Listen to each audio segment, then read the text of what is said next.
Hey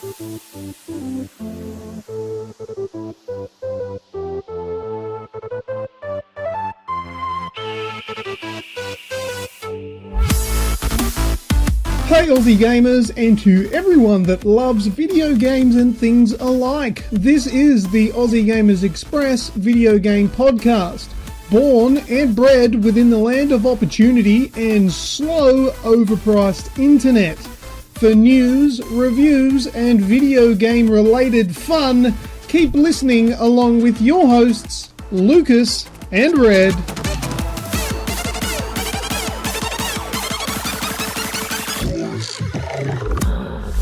Hello, this is episode 158 and today is Thursday the 9th of February 2017 and welcome to the Aussie Gamers Express video game podcast. I am your host Lucas and here with me is my co-host and very good friend Red. How are you, mate?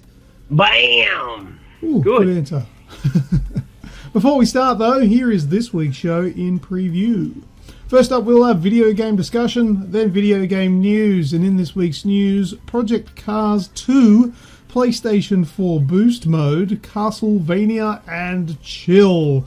And then we will do What's That Sound, Red's Shout, and Last Words. And that will be the end of this week's show. So first up, we'll do video game discussion. Go ahead, Red. Bucket list completoed. Well, not really. There's a box tick this week, though. We got an extraction on the Division Survival DLC in PvP mode. Well done. That's a pretty big achievement, man. That shit can be pretty fucked, really. Well, that's hard to do when there aren't other people trying to kill you. Yes, so essentially it was only the second time we've ever got an extraction out. I still haven't done it. A lot of people haven't. A lot of people haven't. I haven't extracted, and I haven't done any of the incursions except for the first one. Finished. We're going to have to work on that, yeah, because I've done them all at least once. Maybe 3 or 4 times. I've tried, obviously, I finished the first one, and I think I've tried the second one, and I don't even think I've even looked at the others. I don't know. They're not particularly memorable to me. I remember I said I hadn't tried the second one, but we went and tried it, and I'm like, oh yeah, no, I've done this. But I never finished it. It's not a Destiny raid, is it? No. I tell you what, the PvE in that is so much better than PvE, and I stand by this since day one. Like that, it just re-highlighted. Like I don't spend a whole lot of time in the Dark Zone, but when I do now, it's only up in 4, 5, and 6 because it's just all the rat bags are down in 1, 2, 3 trying to pick on plebs. Yeah. And sometimes, depending on what build I'm running, I am a pleb in a PvP situation, but they're not up in 4, 5, 6 messing with you, so you can just do your dark zoning up there and level up and Phoenix credit farming. Yeah. So I haven't really had that aspect for a long time on a constant level anyway. Every now and again, Snookers will go, oh, come on, I feel like being a prick, or come on, I feel like trying testing out my new build, because he's a guru when it comes to builds on that now. Yeah. But other than that, I haven't really put myself by choice in a PvP situation, and it's just so with the rolling and the dodging and the control. Like I understand, a lot of people say the keyboard and mouse is the way to go with shooting games, and this I really understand why in the Division, because it's just so not clunky, but it just feels so robust. Yeah, you know what I mean? Trying to aim. That's the biggest thing that I miss about not playing with a keyboard and mouse, and that's the precision of a mouse aim. But at the same time, the keyboard is really awkward for me to use to move. Yeah, gone are the day of your Dooms and stuff like that where you just use the arrow keys and the space bar. Yeah. See that was really good. Even like space bar, Control, Alt, Shift, all that sort of stuff, they're fairly easy to use, but with games these days, they need so many different toggles and switches and all that you're using all different shit, like you're using E, you're using R, I, all these different letters, and it's just not intuitive for me to quickly press those buttons, so I usually fail with it. And because I'm left-handed as well, It really does throw me off because I'm using my right hand to do that stuff, which isn't natural. My right hand doesn't naturally sit on that side of the keyboard, so I can't, from memory or muscle memory, press those buttons without looking. Yeah. You know what I mean? Like, if it was my left hand pressing them, I'd be okay because I touch type. I don't really need to look at what finger I'm putting where. But because my left hand then moves to the mouse, my right hand does all that, and all that muscle memory goes out the window. Yeah. And the other thing, I think we're just old. Yeah, that too. Old dog, new tricks sort of thing. Yeah. And it never has a metaphor been more appropriate. Yeah, I think so. Because I can't, mate. I can do the WASD, and it took me ages to work that out. Same. And it's just like the fucking arrows, man. It's exactly like the arrows, except that it's like camouflaged with other bloody keys around it. But it took me ages. And I'm just like, nah, man, fuck this, you know. And now I find myself like, not so much now because you know my laptop situation and the fact that it can boil an egg while playing solitaire. Mm-hmm. Back in the day when we used to look at Steam, is it controller compatible? Is it controller compatible? Because all we wanted to do was use a fucking controller. To the point where it wasn't. I used to have a program that emulated the keyboard with a Logitech keypad, joypad. Yeah, look, I enjoy playing games on a keyboard and mouse, but it has to be particular games though. I can't do all of. I can't play high action games on a keyboard and mouse. And then throwing competitiveness into it. Especially, yeah, definitely not. Like, I can play something like Conan that I was playing, which I'll talk about later. I can play something like that because the pace isn't super duper fast. You can take your time a little bit with that. So, yeah. Anyway. Yeah, but you see the Division streams and videos on YouTube, like using ultra ability, using left fucking skill power, right skill power, grenade, health pack, change weapon. Fuck that. No way. No, I'll just have that with shoulder buttons and face buttons. Thank you. Yeah. So that was a quite an achievement. I was pretty happy. I think I don't think I know exactly. There was Xenogenesis, which I wouldn't have been able to do it without. And Reprimir always just seems to get on once a month with us when we're doing a survival and manages to get out and get the trophies. I reckon he's played survival twice with us. Yeah, he's platinumed it on the PC. But, yeah, he's played it twice with us, and both times we've got out. And it's like, yeah, it's cool having a third person there. Xenogenesis and I have done a few runs this week because with 1.6 coming up, they're changing some of the named and stuff to an exotic class, and the only way to get a couple of things that I was really keen on is through survival caches. So Xenogenesis and I every now and again would just go, oh fuck, do you want to spend an hour in survival before bed? Yeah, alright, well fucking smash one out. I'm getting survival caches and everything like that, and that's the only reason we've been doing it. And then Reprimir just manages to fucking... We're loading into a game, mind you, and he jumps in the chat and he goes, I was loading the game, so we fucking quit out, jump back in, get him in with us, and he fucking just manages to get out with the top score. I'm like, fucking hell, man. He's an arsey prick. He's the youngest out of all of us, though. Absolutely, yeah. Yeah, him and Zach are spring chickens, eh? Yeah. What else? We both had a bit of a fucking stream the other night and hit Aussie Gamers records. I think we got a combined 67 to 70 people between us. Yeah. I was doing Fallout 4. I'm just like, because lately, well, for the last 3 weeks, people listening also, I've just been playing a new run on Fallout 4. So I thought, fuck it, why not? Just chuck it on, because the internet here in Tassie is unreliable. But what did I say? I was getting 5, because you can now pick, instead it used to have high, medium, low, HD. Yeah. But now you can pick 340 standard or high, 540, all the way up 720, 1080. Oh, no, not 1080 so much, I don't think. But because I never looked that high. You can do 1080, but only on a Pro. Yes. No, well, I don't ever look that high anyway. So I've been running, 540 standard. And for a game that's just like all greens, yellows, and pooey browns, Fallout comes through pretty good. Yeah. it's punched a few things out there. I'm still enjoying it. Well, I'm level 33, 34 now. Mm-hmm. So that's a reminder, get across. We do stream YouTube and Twitch, so subscribe to both to get notifications. We get a couple of people now that deserve a shout out later, but we'll do it anyway now as well. Like Bobcat never fails. He's always there. Bang. I've decided that if I ever need to chat to him, I'm just going to do a live stream. Just do a live stream, yeah. So need to catch up. Hang on.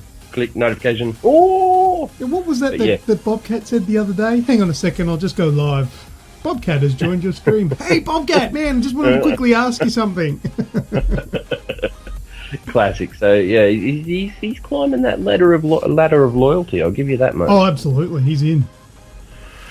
I'm quickly looking around. PS Plus games dropped. I played Not a Hero for 12.6 minutes. It's okay. Not bad.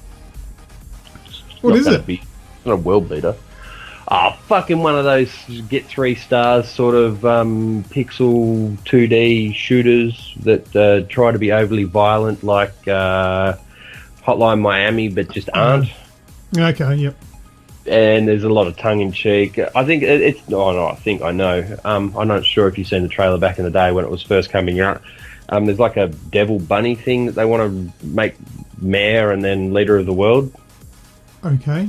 It's that game. It's not bad. Time waster, no platinum. Yeah, well, it's free. Mm-hmm.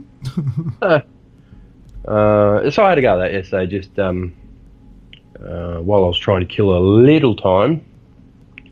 I don't think there's much more to report other than Fallout. Oh, Battlefield 1! Duh. I've got them all laying out in front of me. Instead of taking notes, I've just laid them all in front of me. But it's just a dark room. I've gotten back into Battlefield 1. I've probably gone up to level 72 from 67 in multiplayer this week. Just chilling out. No one seems to play it anymore, so I just fucking crack it out because DLC will be coming soon, so I want to cover that. And I don't want to feel behind the 8 ball when I try and do a few comparisons or something, so I've just been trying out heaps of guns and just stopped worrying so much about the KD and trying to come first on the ladder and just having a bit of fun with it. So that's been really cool. Game talk, but that I can't emphasise on. Snoogans sent me Bioshock collection in the mail. So that's installed, ready to go, and Final Fantasy, the World of Final Fantasy, he sent in the mail with it. But also for the PS3, he sent me fucking Portal.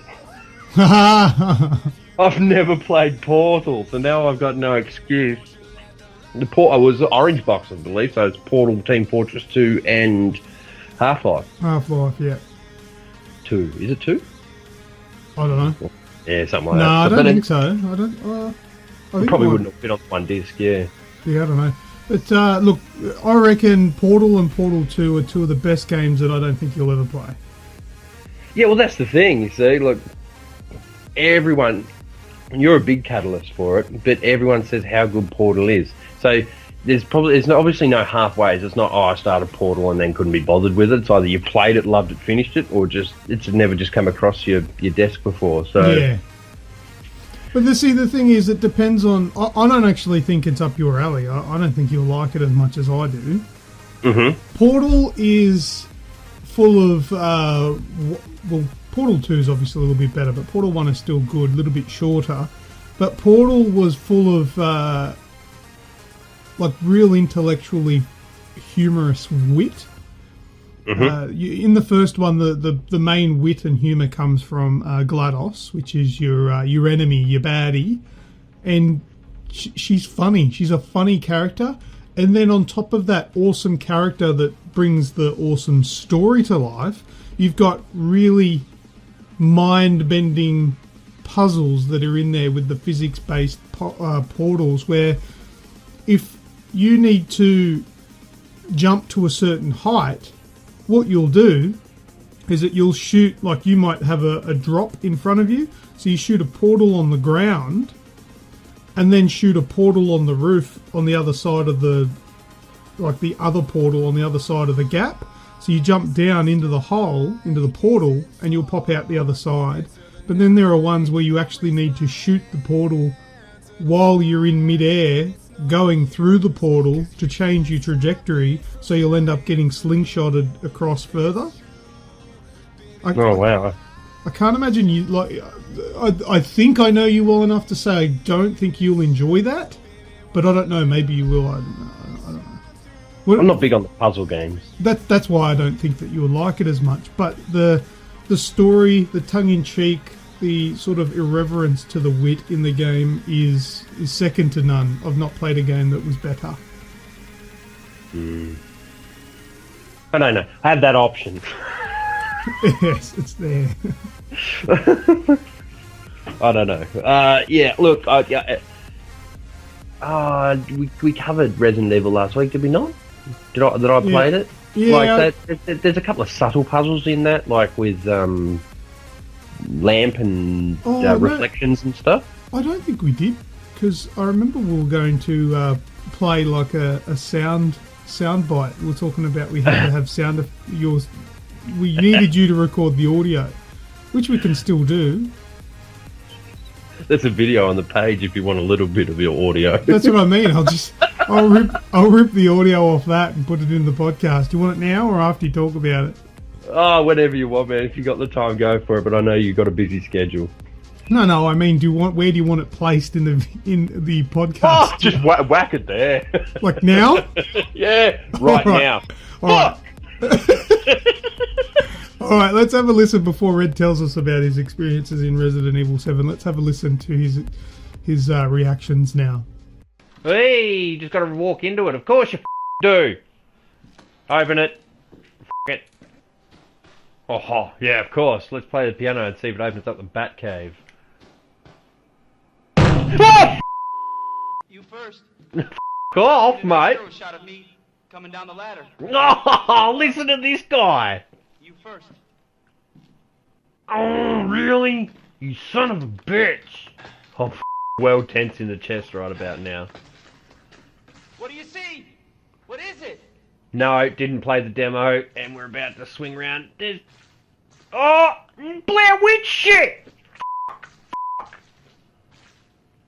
Oh, man, do I have to? Come on, nothing. Come down.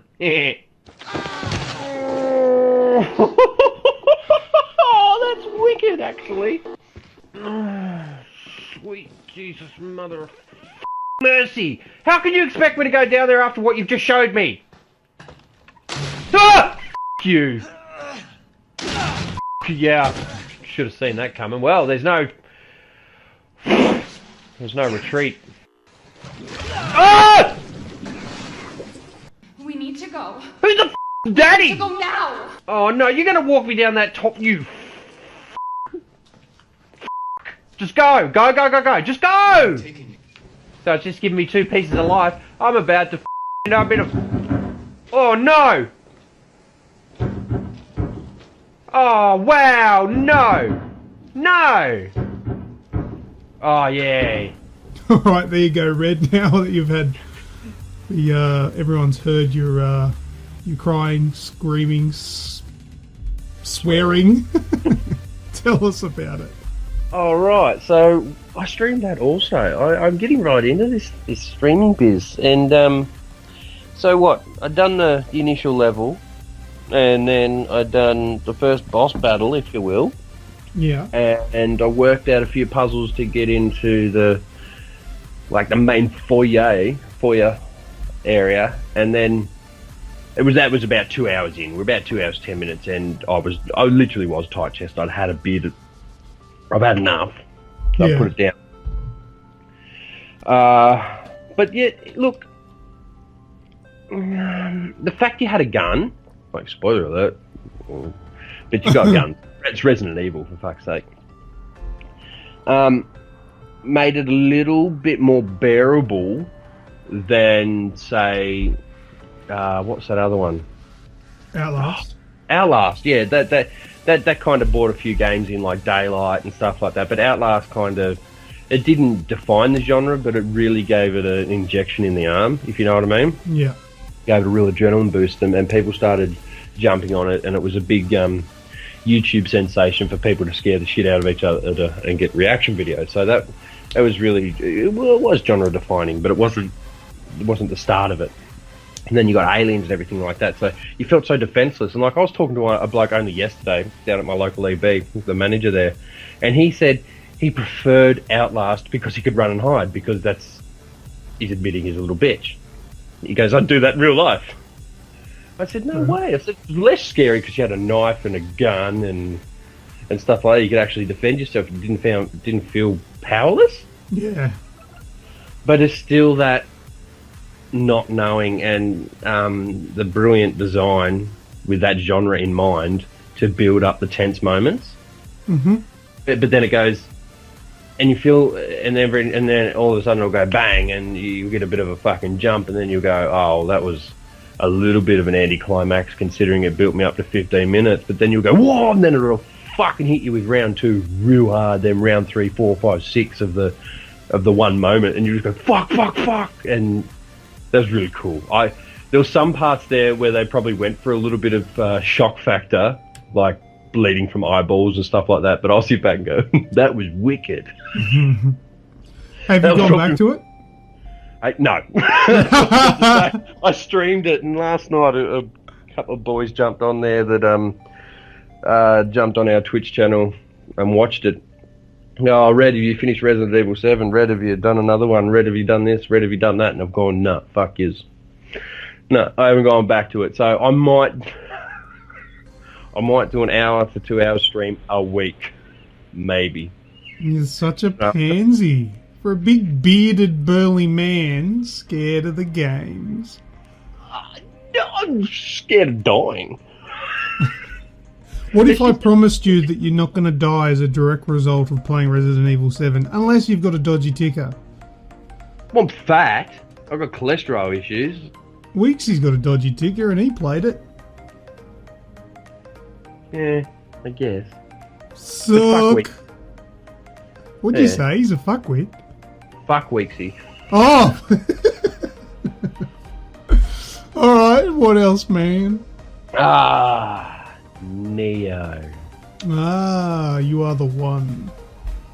Yeah, well. Fuck, man. Oh, what?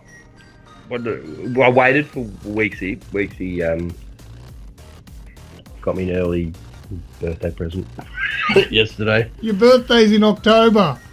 Yeah, well, real early. He'll still get you something for your birthday. He just bought it for you. You fucking better.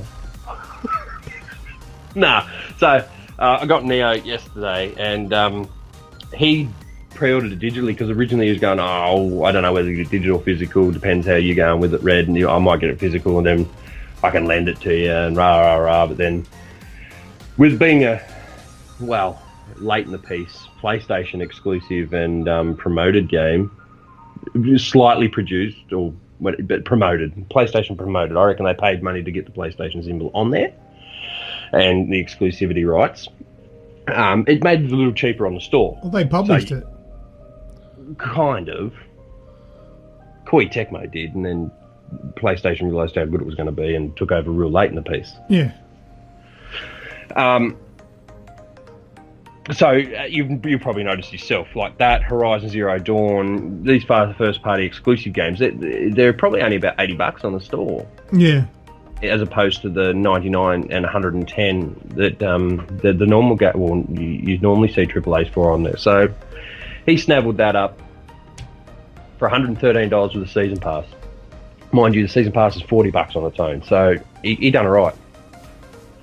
And then, so he's turned around and he got it for me, and then so he could play it at midnight the night before, so he didn't. And then he waited for me, and then we got together yesterday morning for a chat. I was busy yesterday doing stuff. He was busy, so then I said, all right, we'll meet at 5:30, 6 o'clock, and we'll sort of stream out for 7:30 when the kids go to bed, because school's just gone back. Yay, Red. So he goes, oh, but I've got my parents coming over for tea, because he's got a new baby, obviously. So I said, all right, we'll meet at 8 o'clock. Yeah, no worries. So about 9:15, we started playing Neo. And wow, man, that's fucking cool. It's just really cool. Like, I played the demos twice. I did download it the third time it would come out, but I just didn't have the time to play it. And so I recognised a portion of it, a good portion of it I recognised, but not the first hour and a half, which was really cool. It kind of went like weeks ago, because there's a lot of people going, it's Souls-like, it's Souls-like, it's this Souls, it's like that on Dark Souls. There is, and the only reason is because Dark Souls and Demon Souls, or From Software themselves, define the genre of action RPG. Yeah, I'll stop you there. It's not like Dark Souls. It's a fucking blatant Dark Souls clone, and they don't even care. Oh, no, it's not. Bullshit. You tell me what's different, and I'll tell you what is the same. Okay, there's levels. You don't actually can continue on. You actually finish a level, get ranked on, cutscenes, and pick the next level. But you can go back and play level. There's like chapters. Yeah, but that's not what we. Well, that's not. I haven't gotten to my specifics yet. But obviously, those things they're immaterial when it comes to gameplay. Regeneration, stamina, combo moves. One thing I'm struggling with though is the square and triangle instead of the instead of the shoulder buttons. Essentially, what I'm getting at, Neo, is Dark Souls 4. Oh, a lot of purists are going to argue with that. How isn't it though? Like it's blatantly says come and play Dark Souls. That when I played it last night, that's what I was playing. I was playing Dark Souls. Everything was the same. It was. You know, the weapons, the combat was the same, the brutality to it. If you die, you go back to the start. I don't Dark Souls, you don't lose your weapons and armor, do you? I don't think you do. No, you just lose yourself. Yeah, using the health looked almost exactly the same as using your health in Bloodborne. Even down to the loading symbol down in the bottom right hand corner, there wasn't lanterns, so to speak, but were those like little save points, those big eggs? Is it what they were? The shrines. The shrines? Yeah. Yeah. That was your fireplace. Whatever. Use that with caution though, because that respawns your enemies. Absolutely. Yeah, I found that out the hard way. A la Dark Souls. Yeah, and yeah, because if you use that, or if you use that and go back and come back again, they respawn. Then down to the opening the shortcuts, where you can't open a door from one side, but once you get to the other side, you can open the door, which opens up a shortcut.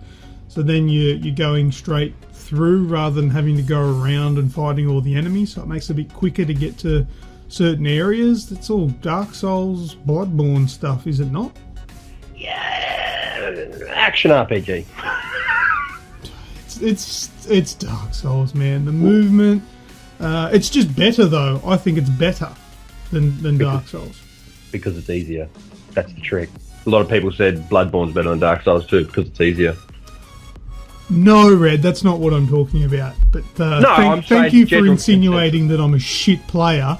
But everyone's shit at Dark Souls. My point was it's better because in my opinion, it looks better and runs better because it has the two different options. I don't think it's available to the normal PS4, but on a PS4 Pro at the start it says to you, do you want resolution or do you want frame rate?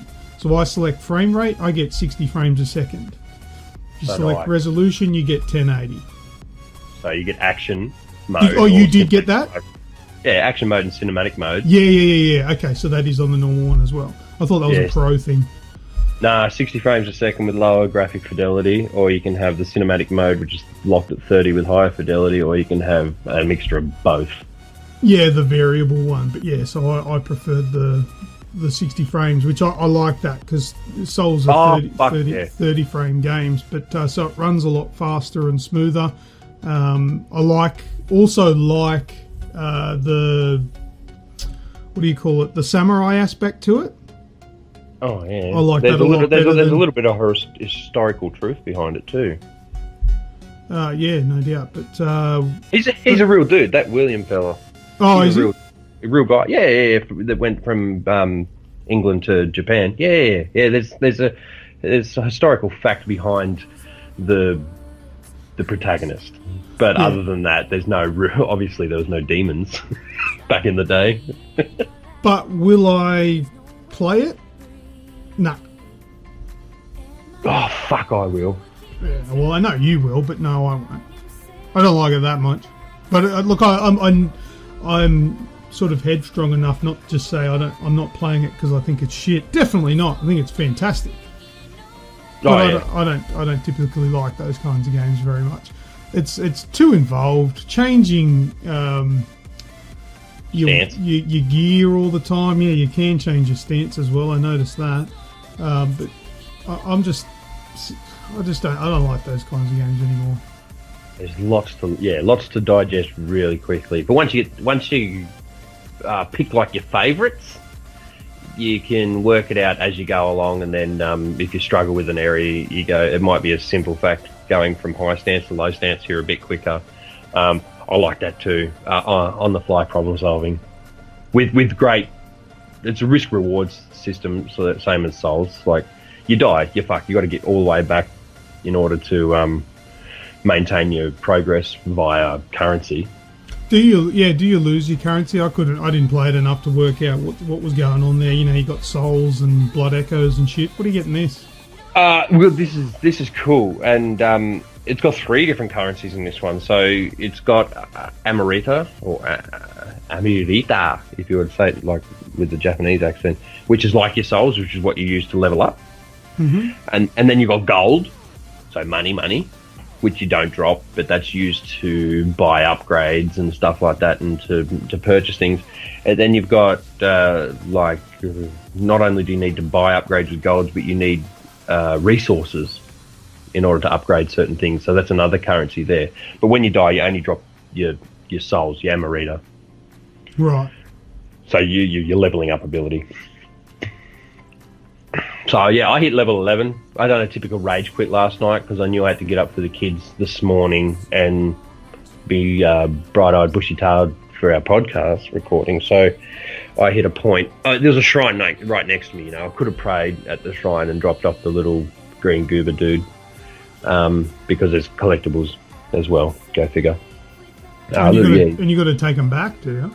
To the shrine, yeah, the little goober dudes, and then they'll give you a blessing. So at the moment, being so early on, I can pick between 1% additional drop rate of weapons, 1% additional drop rate of armor, or there was a third one that I'd unlocked real close to going to bed last night. Anyway, so it was a shrine, so I didn't use it. It's like, I've still got my 4 healing things. I don't need to restock, and I don't need to refresh the enemies that I've just run past. Oh, not run past, but just beaten and run down to near this new shrine.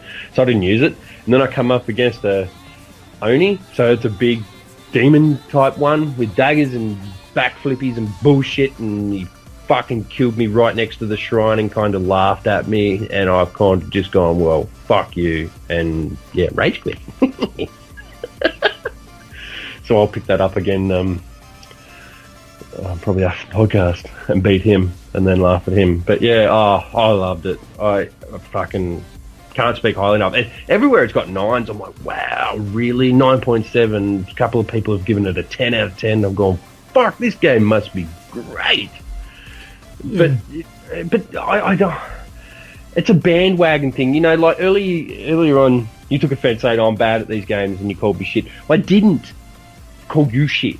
It's the generation. If you didn't grow up with Demon Souls and Dark Souls 1 and Dark Souls 2, which you didn't, I didn't really. I played Dark Souls 1 and then I've gone back and played the others.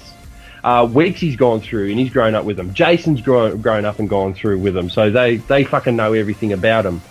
I'm like you. Like, Weeksy and I started at the same time last night, and he is an hour and a half of progression in front of me. Jason was on with you the other night, and he was on for 3 hours, 2 or 3 hours playing it after the midnight release, and he's already 20-30% of the first fucking chapter in front of me. I'm really slow at them too. I'm not saying you're bad, it's just the generation, and then it seems like people are jumping on this bandwagon that these are the best games ever. So I'm skeptical of the 9s and 10s out of 10s, but I can see early on why the purists are giving it that. So yeah, I'm really, really excited to delve right into this, get further into it, and experience it all, and give updates in the coming weeks over the podcast and on the page and whatnot. So yeah. All right. Anything else? Well, there was another thing, but I think you got more enjoyment out of it, so I'll let you talk about it more, and I'll just chime in with you. Ghost Recon Wildlands beta? Oh, might be the one. Yeah, that one. We did that. That was over the weekend just gone. Now, I missed out on playing the majority of it, especially playing it... Are you giggling? You missed out on the majority of it. Yeah, I still got to play it a fair bit. It was the beta was running, and I missed out on playing it with my friends anyway. I did have a quick go with a couple of the boys, but other than that, I didn't get a time to do it because I had prior engagements. So the Ghost Recon Wildlands beta was live, and I came back to it. I was available to play. However, the beta had finished. But to my surprise, it was still logged in because I played the game and then suspended my PlayStation 4 and went and did whatever I needed to do.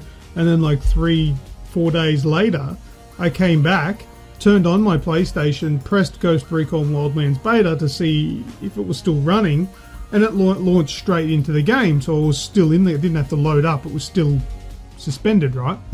Yeah. And I said to you, Me? I think you were the first person I mentioned it to. I said, "Oh, when's this beta finished? Because I'm still playing it." And you're like, "Oh, I think it finished last night, man." I'm like, "Well, I'm playing it." And like, be fucked. They've extended it without spamming it all over the internet. Yeah, and then Roy jumps into a party, and he goes, "What are you doing?" I said, "Oh, I'm playing Wildlands." And he goes, "Oh, if that's on, I'm in." So he loads it up, and he goes, "It's telling me the beta's finished." And then it dawned on me. I'm like, "Oh, you know what's going on here? The beta's finished, but it hasn't booted me out of it. It's just left me in it. So if I closed the application, I would never be able to get back in again." Job done, yeah. I've got 2 PlayStation 4s. I'm not going to log out. So I just left it on for an extra 2 days, and I did a live stream. And while I was live streaming, we had quite a few people joining in and saying, "How are you still playing this?" And I told them that it was a secret. I told him that it was because I'm part of Aussie Gamers Express and we're super duper awesome. But of course that was all lies. Maybe not so much lies, Oh, but just deception. Misleading. Oh, we are fucking awesome. Yeah, that's right.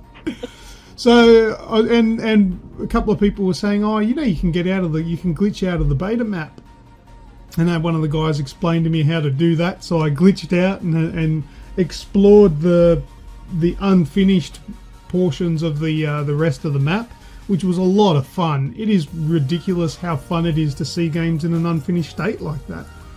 I can understand why probably they don't want you to see that, but because do you reckon it's unfinished, or they've just not put the whole lot on there because it'd be a 50 gig download for a beta? No, you know what? This is this is my educated guess. I reckon that they've gone probably 3 months ago. They've gone to Jimmy Jones in the Ubisoft developers office and said, "Right, here's the current build of the game. I want you and your team to work on this area and this area alone. That's you and your team are working on that. And just a heads up, that's going to be the beta." Mm-hmm. So they've got all the different teams working on the different sections of the game individually, right? So different time, different areas as a team. Mm. But Jimmy Jones's team is the one that's going to be the beta.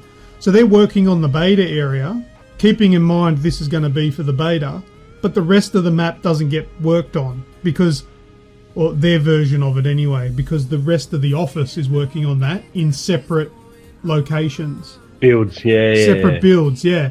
And then once it's all finished, they then put it all together, wham bam, marry it all up, and then the whole game is there. That's one theory. The other theory is, I think what you were alluding to, is maybe they've removed parts to lower the size of the download, and also to remove things so should there be an issue like a glitching out of the map, that people aren't going to see everything and completely ruin the game. But anyway, they're just two educated guesses there from people that play way too many video games, I guess. I bet you one of us are right. Maybe. But yeah, either that or the game's finished and it looks terrible. Yeah. Either that or they're massively behind on schedule and they're fucked because it's due out soon. And coming up new in the news, Wildlands delayed till 2019. But no, that is a solid game. I absolutely loved it. The only reason why I kept playing it is like beyond the date is, well, for one reason I thought it was really cool that I could do that, and another reason is because it's actually quite fun. I like the idea of picking up all the different parts for guns, making cool sniper rifles, picking up all bits and pieces, leveling up using your points to up your drone and all that sort of stuff. The scenery as well is breathtakingly beautiful. There's always the naysayers or the haters on the internet that are going to say shit like the graphics are terrible. Seriously, they need to go get their eyes fixed or eyes checked, because the game looks absolutely beautiful for what it is. A large open world shooter, third person, maybe MMO-ish, I don't know. But you got the RPG aspects as well. Having a game look as good as it is and also deliver what it delivers, I think it's absolutely beautiful. Fantastic game. I only wish I could have played more of it in co-op, but that'll come. I'm hoping on an open beta. That's what fucked it for me. What's that? The amount of bugs and glitches with the co-op aspect. I only played it on the first night for 2 hours. That was all I played for them. One of the games I'm most anticipating. What issues did you have? I was invisible, a la The Division. Oh, okay, yep. So I could help teammates, but they were dying, and I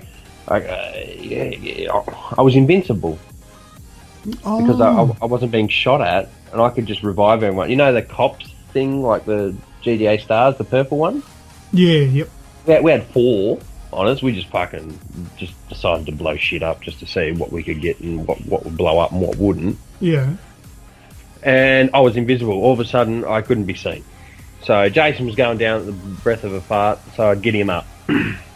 Tell you one thing, though, the really cool thing about reviving teammates, if someone's down in a car, you kind of open the door and jab them with the adrenaline or the morphine in the chest, and then you go, okay, there you go, dude, and you shut the door for him. I think that was really cool. Yeah, so I was invisible for all that. It'd say Jason and Ross at one point were 1.1 k's away. You know how you get little heads up where they are? Yeah, they were 1.1 k's away, but they were actually literally behind you. Okay, yeah. Roy was constantly doing 360s. Yeah, that's just Roy. That's not a glitch.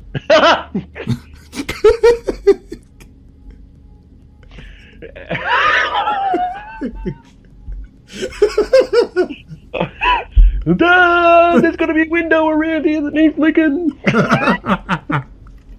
Oh no, he listens to the podcast. Love you, Roy. So his triangle on the mini-map was just doing 360s, going rah, rah, rah, rah, rah. Missions randomly failing. I don't know, mate. I appreciate the concepts at this stage. It's fuck. I don't want to be a negative Nancy because it's an open beta. It's exactly closed beta. It's exactly what it was meant to be. It's meant to weed out these bugs, and because I enjoyed the concept, as you said, the gunsmithing is brilliant. The one thing I did find too to help early on is you could actually pick up the enemy's guns, and it could have all different guns had random attachments on it. So I did manage to find a decent sniper rifle pretty early on that had a good magnification and stuff on it that helped out with those sorts of things. The resource collecting, that's very Ubisoft, which is cool. They use the upgrade points plus the certain currency to upgrade different sections of the upgrade tree. And it was cool, so if you concentrate on one area, you get ultimates, kind of like the Division. With the 3, you build them up and get your resources in the 3 different areas. Then you build up and you get the ultimate ability, so that was pretty cool. The drone was cool. The upgrading ability for the drone was cool. I wish the helicopter flew just a little bit more like GTA, but that's just me being... Yeah, a lot of people say that. I think the only thing it's missing is the... Is it the yaw or whatever? Yeah, where you turn the... If you pull your stick to the left, it doesn't turn to the left. It tilts to the left. Yeah, because you used to use the R1 and the L1 in GTA to do exactly that. Yeah, and you could incorporate that with the tilting and you get a tighter turn and stuff like that. This one here, I think they say like hit the air brakes, the L2, and you can do a tight turn and stuff like that. So that's only just a new mechanic. That's not me complaining. The drifting in the cars feels weird because you go pretty fast, but obviously it's all gravel and everything, so that's something obviously you get the hang of. There might be upgrade abilities for like your getaway driver and stuff that they can throw some points into and everything like that. There's lots of potential there. It's just I didn't have the greatest co-op experience, and that was regardless of whatever game it is. If you're going to promise, which I'm sure they'll deliver, I'm not bagging, you're promising these sorts of co-op abilities, you've got me every single time. Absolutely, but it needs to work. So everyone, because I had a Bucks night as well on the Saturday night, and I was no good on the Sunday, so I just done it on the Friday night. So it kind of worked in okay. I'm with you. The graphics are fine. Graphics are perfect. These damn millennials, mate. What do they fucking expect with the map that big? Yeah, they're expecting the Order 1880 something 6, whatever the number is, in a big open world game. That's not going to happen. The Order 1880 5.5 hour campaign. Yeah, no, that's exactly right. And even the Order couldn't do it right. They barred you off with the top and bottom widescreen bars. Yeah. I'm saying Rabbit is. That wasn't to produce a widescreen element. That was so they didn't have to put more on the screen. So they lowered the resolution, whereas it still stretches to to a 1080, but essentially it's only rendering like 540 or whatever. Yeah, you're exactly right. So these damn millennials, I reckon it looked absolutely fine. Looked perfect. Lots and lots of glitches, basically with connectivity. The glitches only ever come in predominantly with the connectivity aspect, so your network aspect. I'd say you were doing a lot of running around on your own. You probably wouldn't have seen too many visual glitches. No, I didn't, because it was all offline stuff. So no, look, I did play for about, I want to say maybe an hour of the online stuff on the first night that it came out. I got home at 1 a.m. We're at 1:30 or so, and I jumped on with Ross and Repremy, and we didn't have any issues with the multiplayer. Like, I didn't have any invisibility, I didn't have anything at all. But I only played about an hour. So, but you see, that's probably my bandwidth.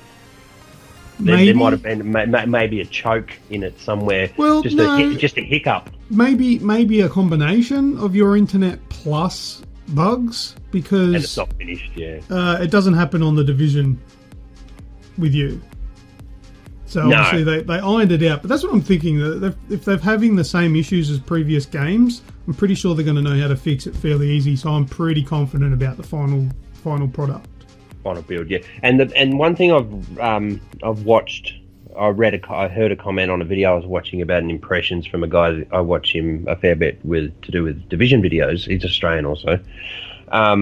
This game is not going to be a loot and shoot like Division and Destiny. He reckons from all evidence provided, there's going to be a start, a finish, and a collectible run. You know what I mean? So if there's going to be a start and a finish to the game, it's something you put in, you play the shit out of, you platinum if you wish, and then you put it down. It's not something that's going to keep bringing you back. But you can keep coming back for the co-op. Yeah, of course. But I'm just saying, I don't think there's going to be any guarantee or promise of future constant support like you do with your Division and your Destiny. No, I'm happy with that, because... So am I. A pick up, play, put in, and then play something different. Yeah. Because if you want to be good at, say, I was talking about the Division, and you want to be good at PvP, you've got to play it stupid amounts of hours, or, like Pat, when you have the opportunity to play games for your 3-4 hours a day, that's all you can play. Yeah. Look, I've had my time with Destiny. I'll go back and play it every now and again and do weeklies just for a good first-person shoot experience. The Division, I don't mind getting in and playing the DLC. I really don't mind the Division, and I like the number crunching and being part of that. But gone are the day where I'm putting 30 hours a week into post-game content, if you know what I mean. Yeah. And that was really attracting. That the Ghost Recon is just going to be a wham bam, thank you ma'am. Here's a 60-hour game. You pick up, you play, you collect, you platinum. Because let's face it, we will platinum it. Yeah, probably. And put it away. Yeah. So there's lots of good things there, and I don't want my opinions of the beta to come across as negative, because I'm sure I had heaps of problems with the For Honor beta too, but that were mainly, well, once again, network problems. And that's why we have them. So I'm drawing no conclusions from my beta time, but it was really good to see how much you loved it, though. Yeah, loved it. I knew I would. I knew You so die. Yeah. But that's the type of game that I love. You know, you can have your Neos and your Dark Souls or whatever, but I will always pine over games like this where it's warfare with sniping, with assault rifles, third person. This Splinter Cell, that's my shit. That's what I absolutely love. I love these kind of games. So Ghost Recon Wildlands is right up my alley, so I will be over that as much as I can every single chance I get. I wish there was a cover button instead of that intuitive cover. I don't. I like it. You like, yeah, because of the fluidity. You don't have to pull off cover and stuff. Yep, absolutely love it. I would have been happy if it was like a first-person shooter with no cover at all, like you just crouch behind shit. Yeah. But with this extra little bit where all it really does is like the animation. Adds an animation. That's all. That's all it's doing. So it looks nice, and you're still getting into cover, and you pop out if you pull the aim button. That works for me, and I'm happy for it. Yeah, we can. So, we're 1 month away from that, almost exactly. Yes, it's early March, as much as I know from off the top of my head. Yeah, 8. Yeah, short month too. 28 days. Lovely. All right, we'll move on so we can get through video game discussion. How to Survive 2. I played that, Red. I think that was one that you forgot about. Yeah, and for a good reason. Yeah, you guys didn't actually get to play it, did you? No. We done the 5-minute tutorial. It was funny. Yesterday when we installed Neo, it was like groundbreaking. I rang Weeks and I said, I'm not going to be able to play it today. There's a day one update of 80 megabytes. But then I noticed that How to Survive 2 days into release, was getting its second patch. Yeah, right. Okay. For network fixes. Yeah. Because we couldn't join each other. And that's why we wanted it.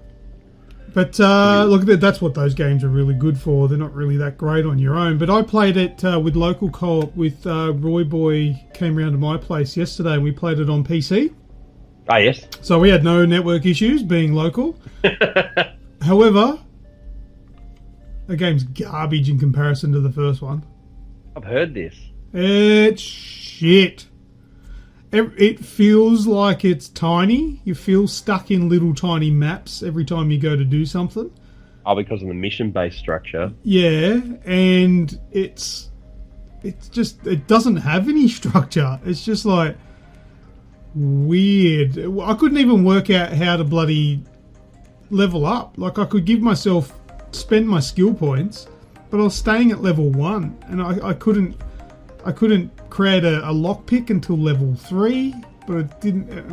It was just a mess. It just didn't feel as good as that first one. I remember that first one was a struggle. Remember we died quite a fair bit. It was fucking hard. This was stupidly easy, man.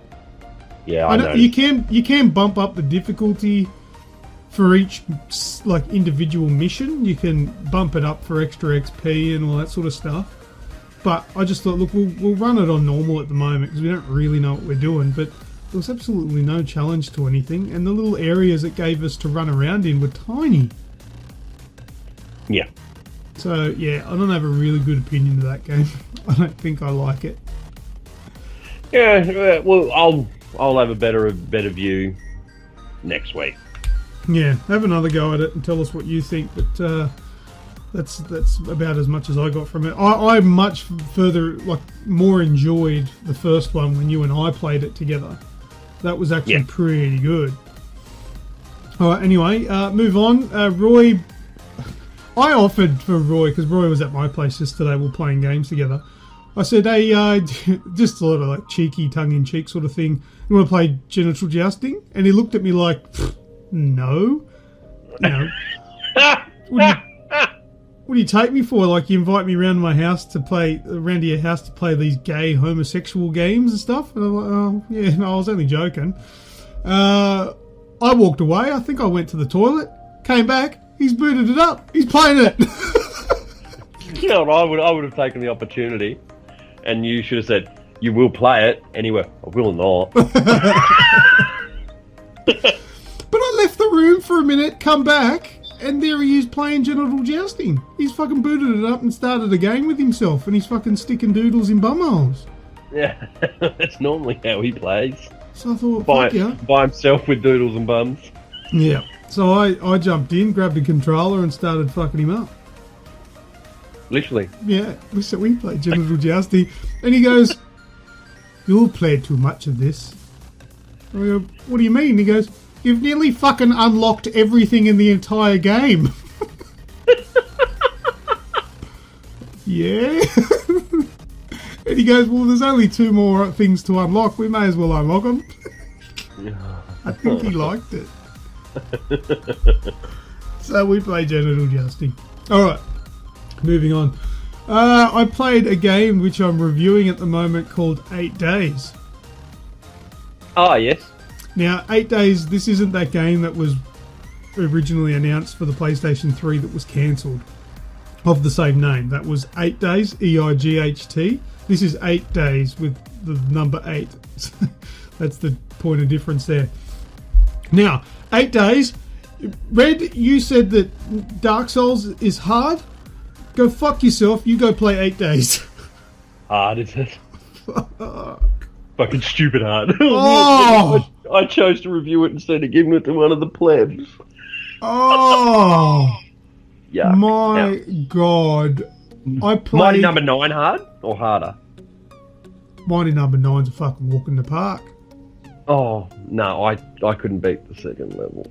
I played Dark Souls... Which Dark Souls? Was it 2? 3. No, I don't think I played those. I definitely played Dark Souls 3. I played Bloodborne. You played that the other, yeah. I've now played Neo. Mm. Never died as many times as I died in 8 days within the first 25 minutes. Super Meat Boy sort of death. Yeah. But see, you start off and you've got nothing. You pick up a knife. There's a knife on the ground. It's It's not real. It's kind of top down, kind of isometric, top downish action indie shooter game. Pick up a knife, run into the first room, stab the bloke because he's not looking at you, take his gun. So you've got an AK. And you think, okay, well that was fairly easy. And then you go into the next area where there's enemies that are alert with AKs, and it's like a twin stick shooter sort of thing. You've got to aim with the right stick, move with the left. Mm-hmm. And you take him out. He might kill you, maybe, because each bullet hit takes off 1 segment of life, and you've got 3 segments of life. Mm. No regain, very minimal health pickups, right? So the second guy, you get him, you're like, okay, I've got him. But then it just ramps up because the enemies, they move really quick. They move really erratic. So they're all over the place, and they will shoot at you non-stop. And you've got to basically put, like the football stance, the gridiron, where like they've got their arm out in front of them, kind of like in a stop position, kind of to palm off the enemies. Yeah. And they're carrying the ball, and then sort of just blindly running without looking where they're going. Yep. Think of that, and think that's how you need to approach. This is how I approach it. It's probably why I'm failing. But basically, going into a room, my eyes closed, firing off as many rounds as I can, and just running everywhere, and just hoping that the enemies get hit. Chaos. It's a mess. And one enemy is okay. Still I die. If you get like 2, 3 enemies. Good night, Irene. I did manage to beat the first level and kill the first boss, but I reckon it took me about 50 lives. I felt like I was playing Trolls Fusion with the amount of times that I had to restart. My God. Dude. I nearly threw the controller after playing it for about 20 minutes. It was crazy, but it was really late. And I thought I can't really be swearing and screaming and carrying on at this time of night because everyone's asleep. But that's a hard game. Really hard. It's got local co-op, but it's essentially single player. There's no online mode. And the graphics look like, like an old Commodore 64 or Atari. Yeah. Sort of look. The only thing is that it runs at a higher frame rate, so it's fast paced, and you're part of like a mercenary group. They're called God, which stands for Gold, Oil, and Diamonds. Oh, and nice. There's all these world conflicts that you rock up to go and fix, and you can choose between 2 characters, a male and a female. The male one's Aussie, which is pretty cool. But it's something that's not for everyone, that game. I tell you that. Is it just me, or is local co-op making a comeback, or is it a cop-out from indie developers? Well, I don't think it's a cop-out, Red. It's just too expensive. I think, because I don't think they expect that their game is going to make them billions, and I don't think they can afford to run the servers. So I think that's it's a catch-20 situation, though. Catch-20 situation is the... Catch-20, 22, man. Catch-22, sorry, yeah. You're missing 2. Tasmanian, I'm catching up. We're 2 episodes behind. Yeah, right. Some of these games, especially like we just done the Power Rangers game. Yeah. That would have been the biggest draw card. Yeah, I know what you're saying. It would make more money if they spent the money, but are they going to make enough back to pay for it? Because don't forget, if you advertise a game with online connectivity, you've set that in stone now. That needs to be what you provide for the life of the game, which may well be the life of the platform. That's exactly right. I don't think, I'm pretty sure there's something in the terms and conditions for these developers that says you can't just say it's online only for the first 12 months and then after that we're dropping co-op, or maybe they can, I don't know, but it's a really expensive thing to run a server and to run servers big enough to work properly. So I think that's why they don't do the online thing. Too expensive for an indie little thing, and I can't imagine that they're expecting big money back for it, because this is going to be a massively niche game that and there's a demo available too, and you could easily get that demo and go, nah, not for me. Yeah. The graphics are going to appeal to people our age because it's the nostalgia thing. People that are 20 years old now, 18 years old now, are going to look at this and go, those graphics are shit. Why would you play that? Damn millennials.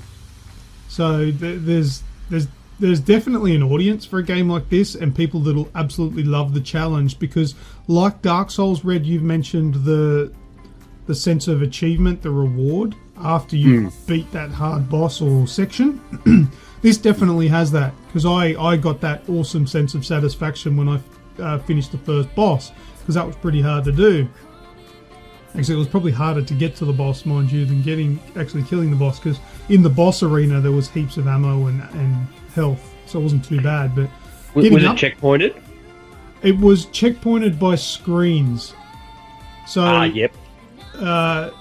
The screened area would scroll for a while, and then it would hit like a wall, and then you would hit a new screen, and that would be your checkpoint. So it wouldn't take you right back to the absolute beginning of the level, but it took you to the beginning of the section, which they're quite large. So it was very frustrating, but it's definitely has a market. But damn, not me or you, really. No. But seriously, like, I died so many times. it would have been, by the time I'd finished my first level, I think I'd probably died over 100 times. Wow. Yeah, it's value for money, isn't it? Because it gets to the point where you need to absolutely nail it, right? So there's an enemy here, there's an enemy here, there's an enemy here. Right. I can go and put 3 bullets into him, but then that aggro's the next one, so then I've got to do this and this. And then you do it that many times that you get into a rhythm. But the AI is a son of a bitch and changes it on you. Yeah. So it's like, oh, so you've tried this about 20 times now, so you've got a bit of a rough idea where they're spawning and where they're moving to? Nah, changing it. God damn you, random generation. That's 8 days. Get it if you like. Whatever. Alright, moving on. To a little bit more success in my life. Rocket League. Now, this isn't talking about our competition, Red, which still needs to take place when we can, but we're still organising bits and pieces with that. But I was challenged to a duel in Rocket League. And who challenged me? Well, that would be none other than Dan. One of my work colleagues. Okay. He's found himself getting right into the PlayStation 4 and specifically Rocket League. And he's got a bit of a group going with Bensky and Priesty. And they, well, not so much Priesty. He's a nice guy. He doesn't talk the smack as much as Dan does and Bensky. But they were talking about how awesome they are because they've got mad antenna decorations on their Rocket League car, and not having an antenna thing is so PS Plus of me. Oh, wow. And I said, let's not forget how this duel went down. So I was challenged by Dan, and the challenge was best of 3, 1v1. So it was good practice for you and I. And even Bensky goes, oh, mate, look, no offence to you, Luke, but I got my money on Dan. Oh, okay. He lost his money. Yay. I won the first game. I won the second game. And I lost the third game. Okay, so it wasn't a whitewash, but I did win overall. So if you're listening, which they might not be, Bensky, Dan, eat a big flying dick. You can do that if you want a code to genital jousting. But I kicked your ass, man. And every time he goes, oh, I wouldn't say you kicked my ass. So I fucking beat you, man. Inch or a mile, eat a dick. So there you go. That was a bit of Rocket League. Played a little bit more Rocket League. Mind you, don't get me wrong, I love these guys. They're good. We played more Rocket League last night, which was good fun. We're playing 4v4s. When was the last time you did that, Red? Oh, let's fuck that shit. It's shit everywhere, isn't it? Yes. Constantly running into everyone. 8 cars on those little maps. But it was good fun. Move on from Rocket League. I've been playing a game called Alone With You, which at present time discussing it is no good because it's under embargo, but by the time this show goes to where the embargo will be lifted. Red, Alone With You. Tell me, what do you know about this game? Nothing, but the name, when you say it to me like that, is seductive. Alone With You is not Genital Jousting 2. Got him. Alone With You is a Steam game that's coming out. Steamy game. A steamy game. Comes out this week. It's a bizarre game. It's another one that's a blast from the past.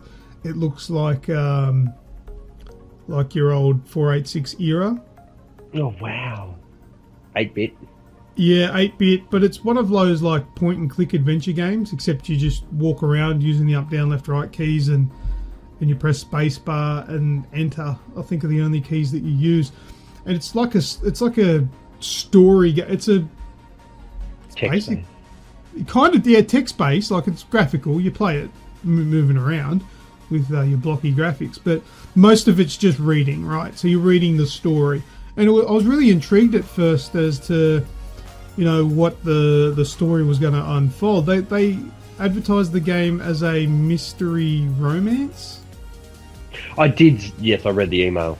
Yeah, it's a sci-fi game, so it's all in space. You're a spaceman in a space helmet with a space scarf, and it's it is quite interesting because a lot of the game is shrouded in a lot of mystery. And basically, you're a lone survivor on this strange planet in a colony where there's been an absolute disaster, and you're the only person who's survived. So, the idea of the game is you team up with the AI.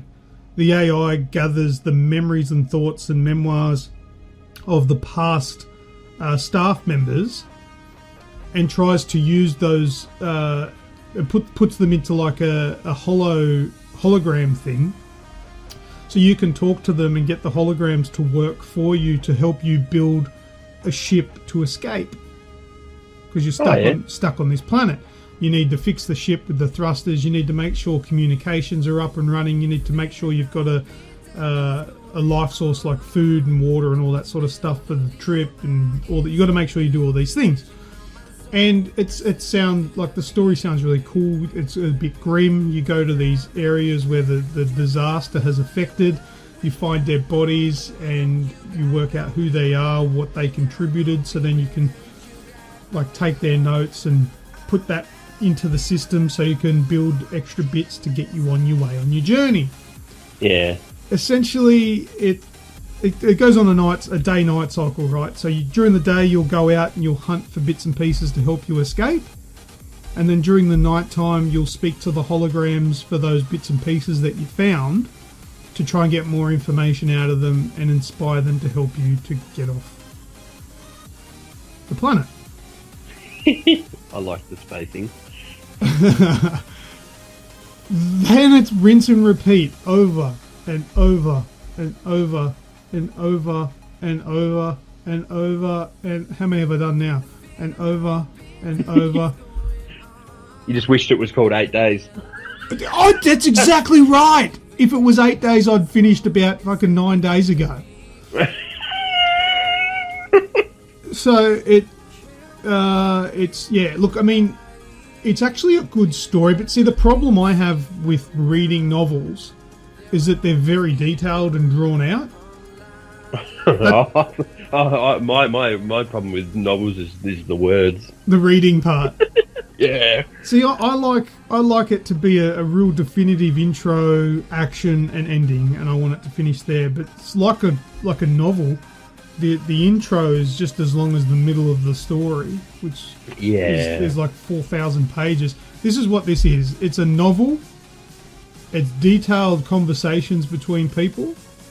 There's a lot of mystery in there, which is pretty much the best part of the game for me, is the mystery. I'm like, what happened? For starters, who the hell am I? Because your character's shrouded in just as much mystery as what's actually happened on the planet. So the gameplay is simplistic. It's very, very simple. There's a couple of puzzles, but the puzzles are basically spelled out for you in point form. So you're not going to really have too much trouble working out what to do. But it just goes on. It outstays its welcome, I think. Okay. Yeah, that's probably its biggest issue. But as for a good story, if you're that way inclined... You know, this might sound really sexist. And I make no apologies for sounding sexist if that's the way it comes across. But this is a girl's game. Yeah, fair enough. I could imagine my wife playing this, because I know she likes stuff like Grey's Anatomy and shit, where it's all just... no, not Grey's Anatomy, Gilmore Girls, where it's just two girls in a room talking for like 3/4 of the show, and she pines for it. She loves it. I think this is the sort of... If you like Gilmore Girls and Grey's Anatomy and all those, what I call chick shows, it's very sexist, I don't care, because it's the easiest way for me to explain my point. I think that's who the audience will be towards. Yeah, there's blokes that love that stuff too, and if you fit into that category and you're one of those guys, that's what you want. This game's not bad for that. It's pretty good. And I'll take the focus off you. It's like that section of the bookshelf. It's the woman's only section. It's comprised only of cookbooks. Cookbooks. the section that you're always perusing. Oh, fuck off. I know I'm word for word. I don't need to look at books. That's it. But anyway, that's Alone With You. So not a terrible game, just a little different. bit. It is very different, but like my intrigue faded because it went on for too long. Yeah. Still just bugged me. Anyway, moving on. Sniper Ghost Warrior 3 had the closed beta for that last week as well. That's changed a lot since Sniper Ghost Warrior 2. Far Cry with bullet drop. It is. It's Far Cry. It's other games that are similar. It's got a Ubisoft drone. That's it. It's Far Cry mixed with Sniper Elite mixed with something else. I had this all in mind. I should have wrote it down. But it's those games. It's all them in one, but it is a real... Like it's... Metal Gear Solid. Yeah. That's a decent description too. Open world now. The driving physics are very like Far Cry actually. They're literally there to get from A to B. They're not any fun whatsoever. It just shortens the walk. That's exactly right. So they're not part of it. I don't claim it as part of it anyway. But look, during the closed beta, there were 2 missions I got to play. And if you want to read about it, I've got a post up on AussieGamersExpress.com. That's up there. Basically, I had to assassinate a dude who was in a building.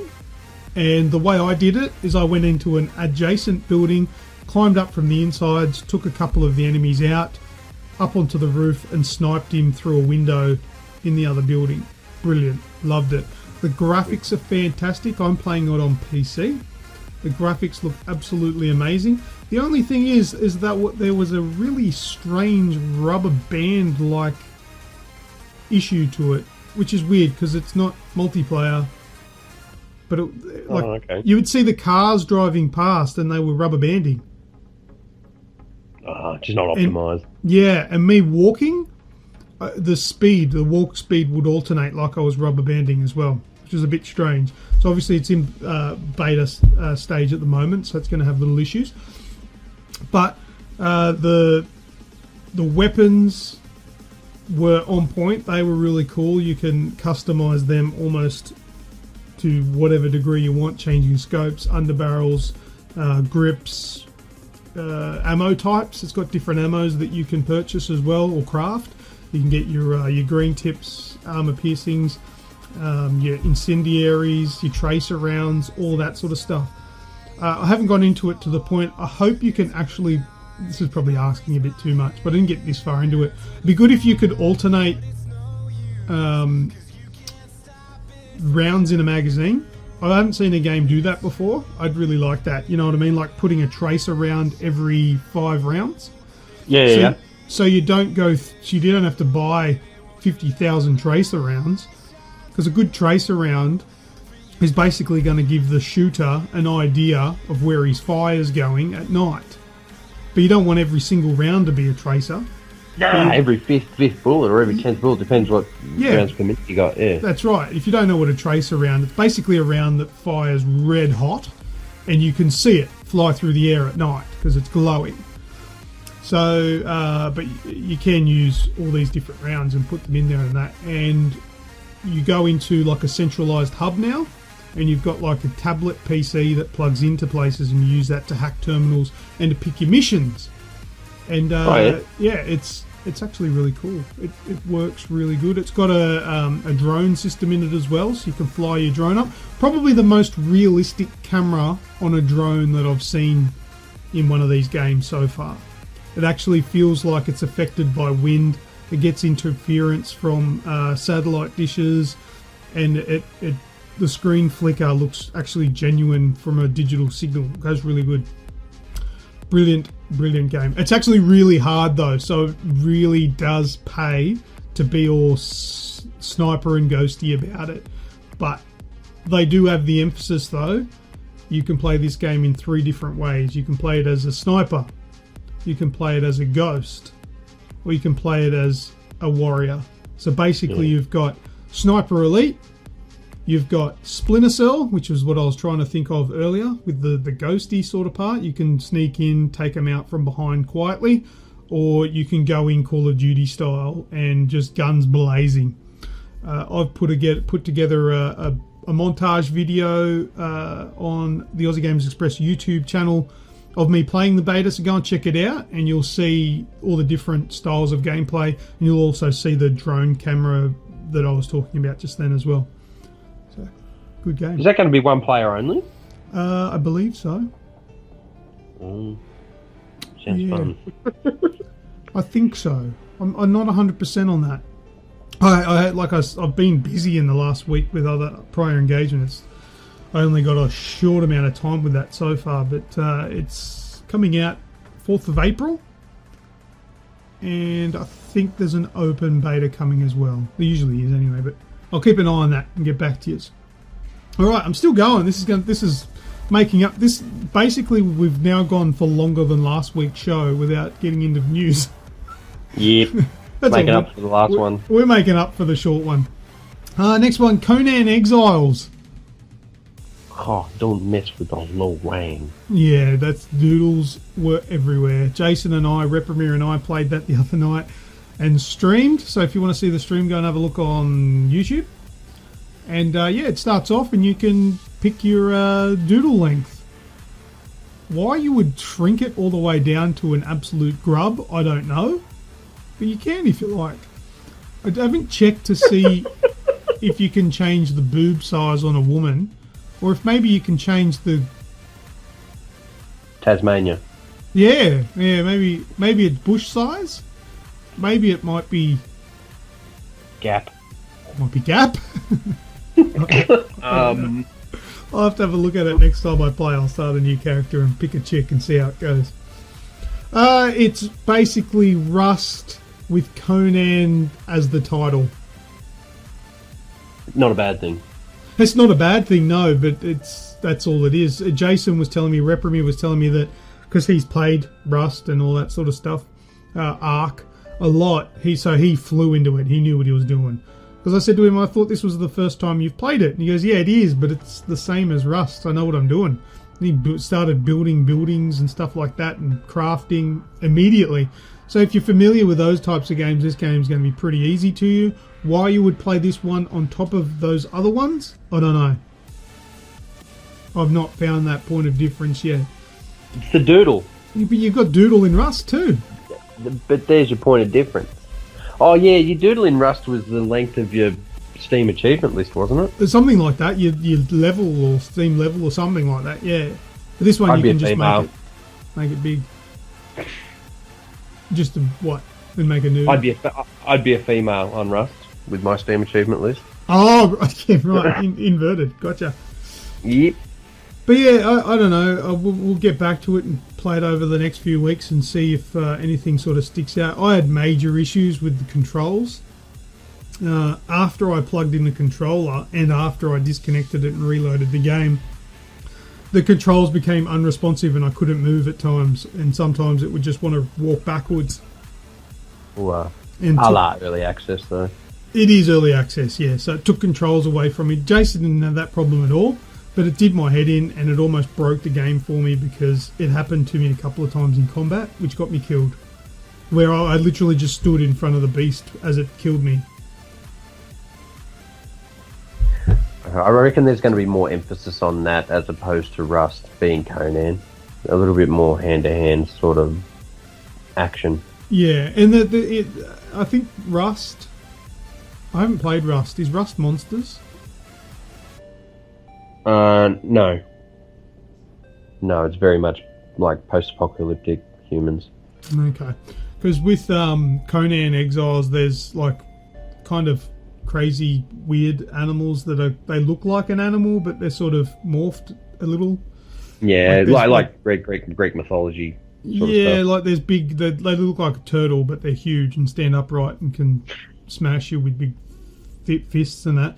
And there's also other humans which are quite dangerous as well. But it's pretty cool.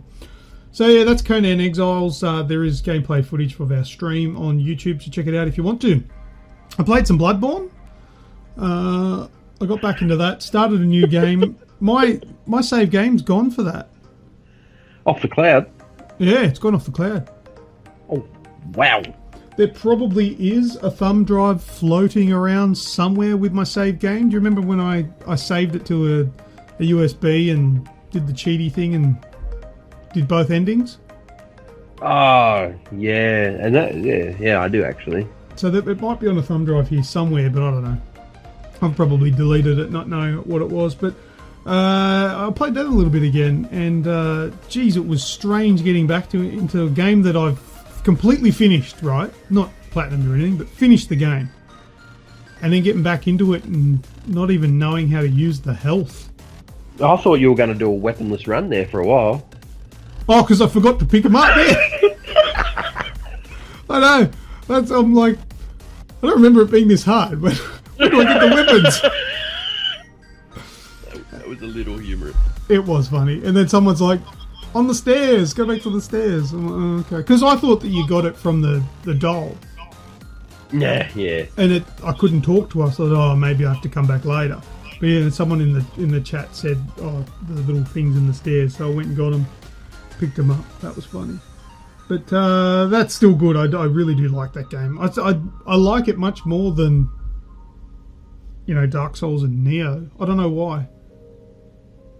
I'm not sure what it is about it. There was a certain fondness to that I don't have for those other ones. Bloodborne, I feel, rewards you for having trying to be uber violent, because with the bloodletting you can get life back.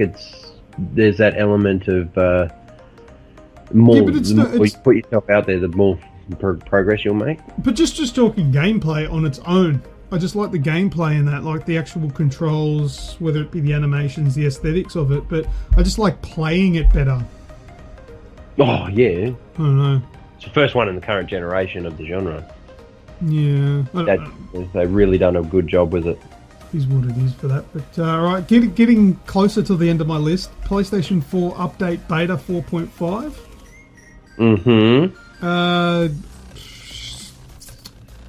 I did say to you, Red, you questioned me throughout the week. You said, I thought you said you weren't going to do any of these PlayStation betas. And I wasn't the only one to remember that either.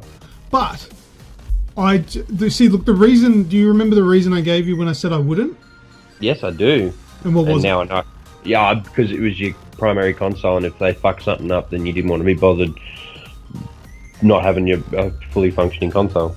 Yes. However, now the PS4 Beta 4.50 comes with with reversibility.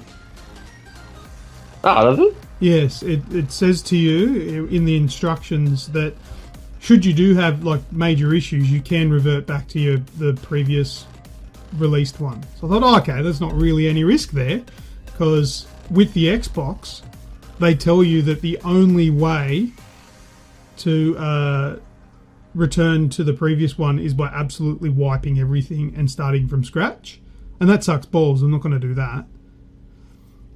But yeah, you can actually reverse 4.5. So I was like, okay, I'll give that a go, and I really, really liked the features that they mentioned. So I'm like, yeah, I'm in.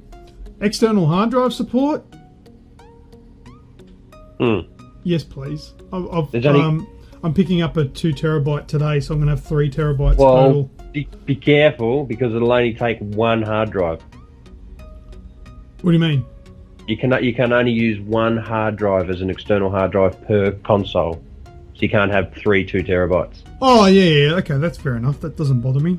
But the answer that I want to... the question that I want to answer is, can I unplug that from that console and plug it into my other one? Unlikely. I'm doubtful. I'm doubtful too. I'm thinking if I plug it into the second one, it's going to ask me to format it. But I don't know. If that is the case, that's a fail, because on the Xbox you can do that. You can unplug it from one, plug it into another one, and away you go. unless, like in your situation where you can only have the one external per console, you just share that one. Yeah, if that is the case, I'll be happy. But I don't have an external hard drive spare at the moment, so I'm picking one up today and getting another 2 terabyte, which I'll use to switch over my 2 consoles, and then I'll be able to answer that question. So I'm keen to find out about that. But that's one cool thing. Now, this is going to be particularly more helpful for people with 2 consoles. But for people that are reinstalling old games, they're going to like this as well. And that's the download and /upload save game feature to the cloud straight from the XMB. So you go to your tile, the game tile, press options, and it's the first option there. Upload, download, save game. So if it's a game that you've just installed that you used to play that you've got a save for, you can download all the save games immediately. Or if it's a game that you play on 2 consoles and you're going to switch over, upload it to the cloud straight away. So that's pretty bold. Yeah, that's a good feature. Backgrounds, you can change your wallpapers to any of your screenshots or anything that you've got on your console, which is pretty cool. What else has really stood out? I've got one in my news, so I'm not going to blurb that out now. Yeah. I know what you're going to talk about. But anyway, we'll get to that later. The Xbox One had a new dashboard update as well. As per usual, the new update has absolutely fucked the font. I don't know why they do that, but it gives you like wingdings and shit instead of actual words. It's done that in most of their stupid betas where they screw that up. I don't know how they do that every time. But it is faster. You know, at the moment when you press the home button and it does that Inception thing and takes you back, and then you've got whatever screen you were, that's gone. Oh, really? Yeah. If you press the home button, now you get the side panel swinging from the side immediately. It's actually really quick. It's good. It probably required too much processing power to have that mini screen, actually. Yeah, probably, with the little screen and that's why it's jagged. Yeah. But yeah, so you press that, it'll bring the little side panel up, and then you can select to go home from there, and it'll take you to your home, and it'll show an icon of like the logo of what you were just in, rather than the mini version of it. So it works a lot quicker. So it looks promising. That's the main thing I didn't like about the Xbox interface, is how sluggish it was. It was very sluggy. Oh, yeah. Yeah, but that's their main aim with this one, is speed. So they're going to make it a bit quicker, which is good. That's it. That's it for video game discussion. I made it to the end. So how about we quickly go through the news? Yes.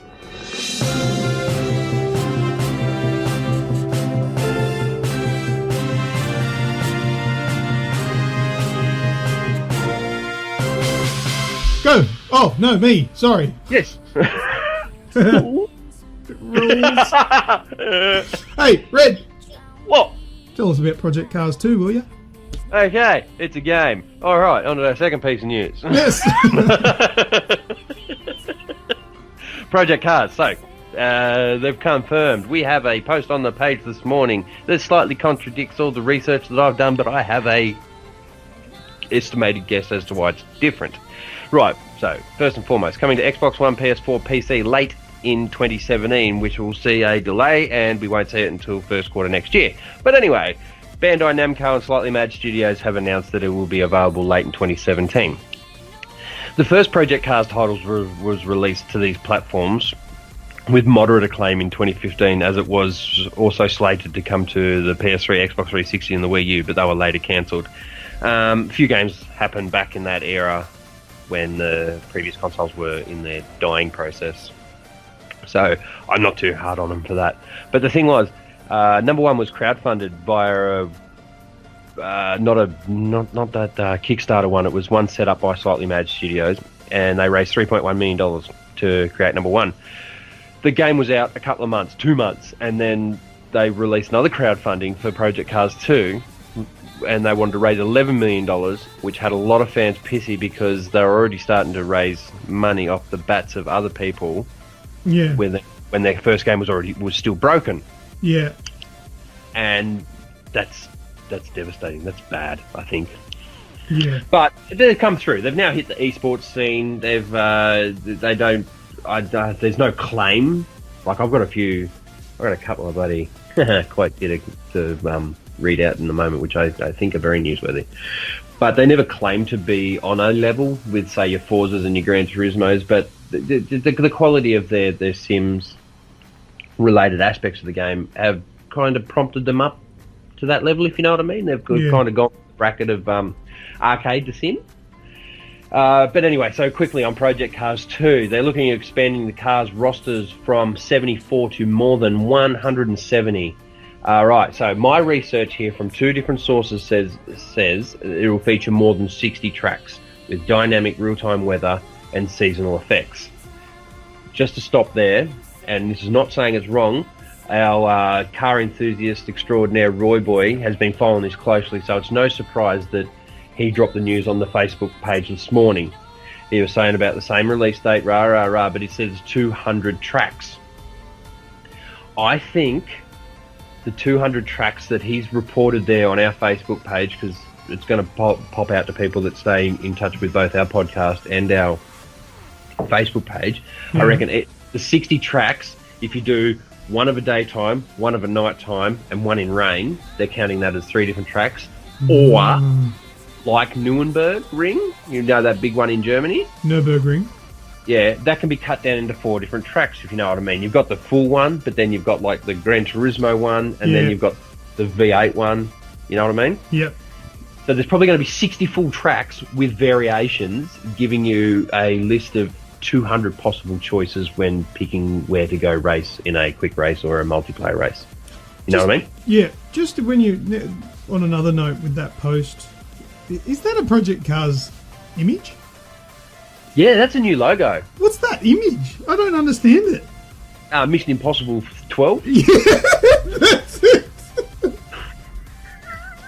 Because I saw that, and I thought it was Forza Motorsports, but I'm thinking, hang on a minute. I know, right? The triangle-y bit. Yeah, they're not up to 2, unless that's Forza Motorsports 12, and they're jumping a few. Yeah, no. Project Cars. Where's the P and the C? I don't know. It's probably those wingdings you're talking about. Yeah, maybe it's Microsoft now. I don't know. Weird. All right, is that it for Project Cars? I've just got a couple of things. Oh, okay, sorry. These guys, the only thing that really grabs me about these slightly mad studios, and they showed a bit of arrogance with their crowdfunding, with starting the crowdfunding so early for number 2 and being ambiguous and asking for 4 times the amount as number 1. Yeah. Here's just a couple of quotes, and I don't know if I like it. No other driving game, and this is a direct quote from Stephen Vision from Slightly Mad Studios. No other driving game or racing title can approach Project Cars 2's level of visual fidelity, real-world physics, and intelligent driver AI. At the moment. But you're going to have Forza's pretty fucking cool the way they take your driver tars, or your tards, if you're me. Yeah, but that's what wrestlers are like, and boxers and shit. They talk themselves up. It's a marketing world. Why are you going to say anything other than that? Oh, geez. But saying you're the best is a big claim. Yeah, well, I'm the best person on the PlayStation with the username Luke1. Just. Fuck off. Realism and authenticity are central to our development mantra for Project Cars 2. Hence, we're making sure we employ the best professional drivers, game developers, artists, sound engineers to realise our vision for a game that takes the players to the ultimate driver journey. So, there you go. There's just a couple. But we'll move on from Project Cars. Is it on your hit list? No. No, well, I don't have the right setup, and they didn't mention anything about VR. Oh, it'll have. It's said to have limited VR capabilities. Oh, there's whispers of VR capabilities, but how extensive over the entirety of the game is yet to be confirmed or denied. Oh well, yeah. See, that's exactly right. It's either they're not saying yes, not saying no. So I didn't really want to say anything about it. But VR's always got to be in the mix now. You'd think with any game with the first-person perspective option. Yeah, I think so. Mm. All right, Red, tell us about the PlayStation 4 Boost Mode. Now, this is what we worried about. This is what fucking stuck in my ass when the Pro was announced. Kept saying everything's going to be on par. What works with one works with the other, exactly the same, rah, rah, rah. And now games are coming out PS4 Pro compatible or with the patch, and right, we swallowed that. But now, from what I've read here, there's going to be an option within the game, within certain games, I should say, that have this... You go. Continue what you're saying, and I'll make my comment. There's a boost mode available. When activated for specific games, it lets the PS4 Pro run at a higher GPU and CPU clock speed in order to improve gameplay on some PS4 games that were released before the launch of the Pro. Where did you get this information from? Sorry, excuse me, I was coughing. Oh, you're right. This direct one, the body of it came from Game Planet. Right. I think the truth behind the thing might make you feel a little bit better about this. That's a little bit skewed. The games themselves won't have a boost mode. And boost mode is only for games that have not been patched to work for the PlayStation Pro. Boost mode is a setting that is added to update 4.50, and you turn on boost mode in the system settings. If the game has not been patched by the developer to use the extra specs of the Pro, then boost mode will activate and use its extra resources.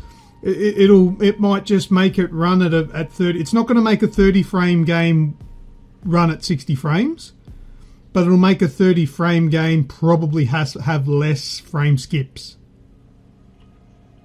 Oh, so there won't be additional frames or... No, because the game's not patched for that.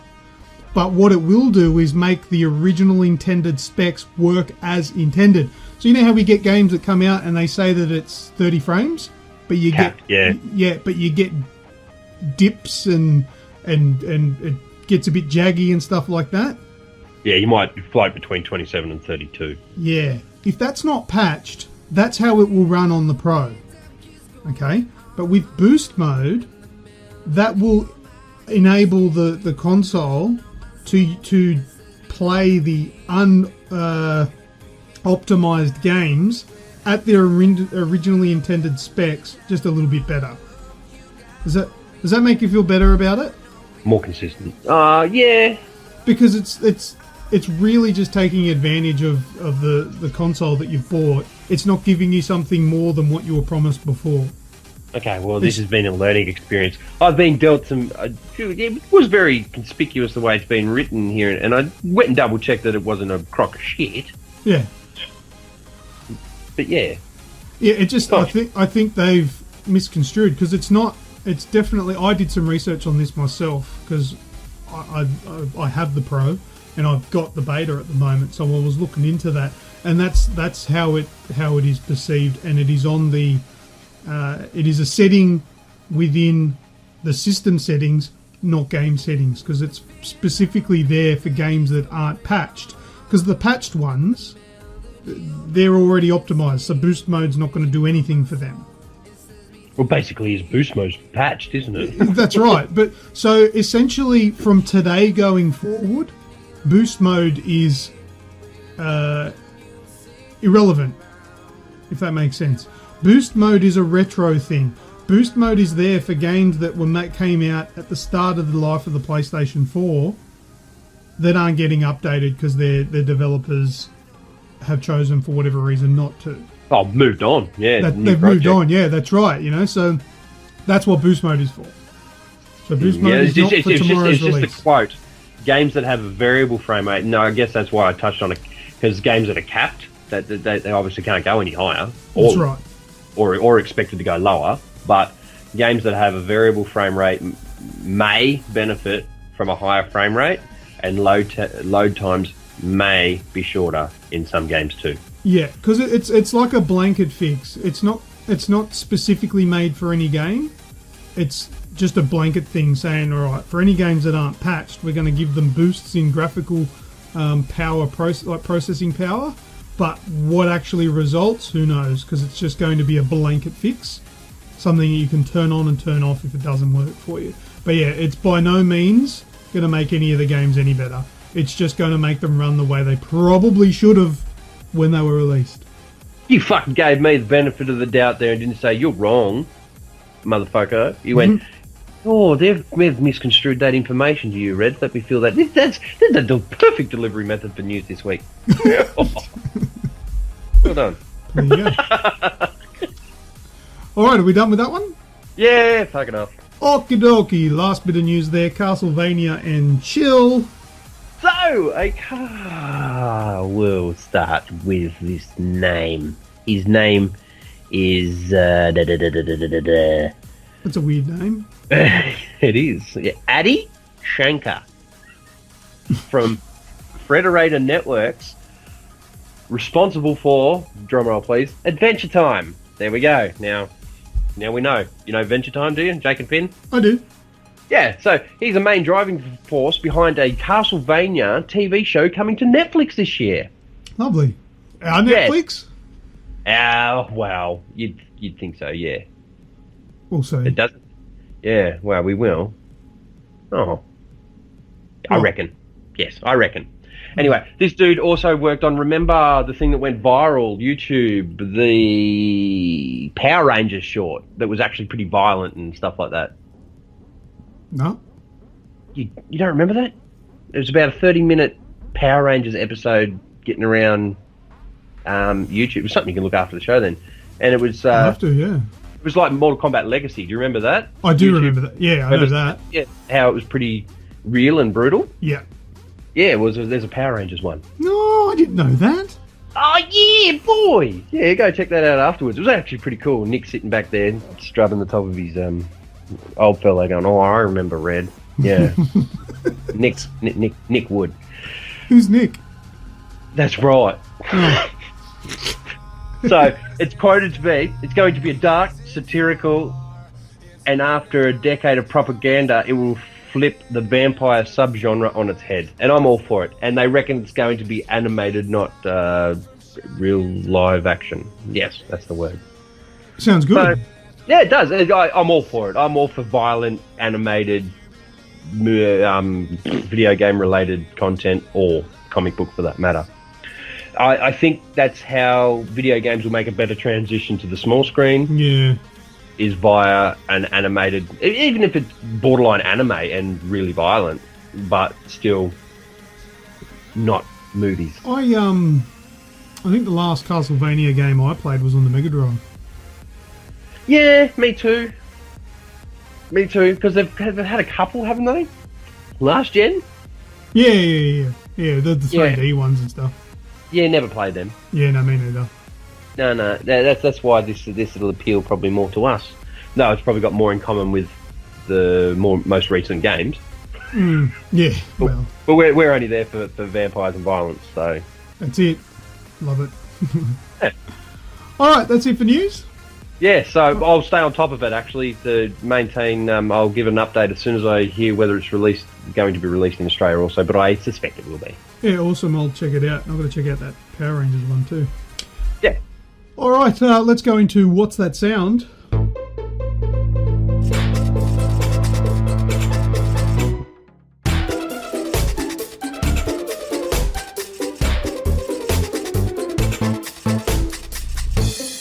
Oh, yeah, good, because I never asked you what last week's was. You didn't need to. I got it right. Close enough. I'd give both of us get a point then. Oh, well, you said Super Mario Brothers, and it was Super Mario Brothers 2. Oh. It was the character select screen. I'll play it. This is what it was.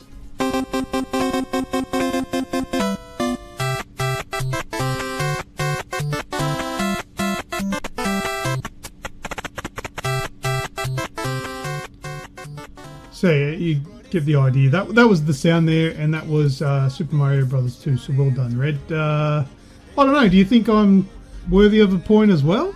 What was your initial? Well, what was your final? I think I said answer? Yoshi's Island. I think I said.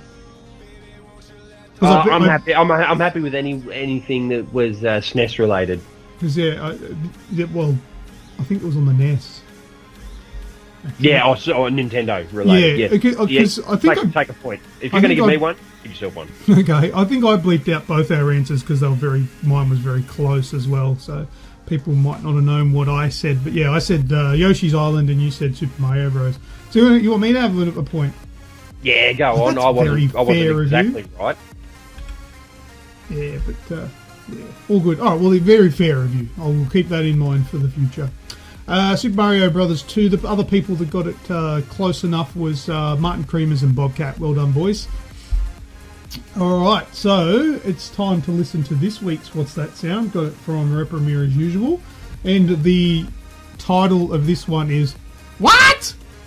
What? Because it's got an exclamation mark. What? Ooh. Oh, I got a ding. Let me just mute this fella. Sprung. I had it muted and I unmuted. I pressed the wrong button and unmuted it. I wanted to turn the vibrate. That was my watch. That was my Apple Watch. Anyway. Doing its job too, by the way. That's right. Because that's a non-Apple related application. I like that. Did you get the notification just from me then? Yes, I did.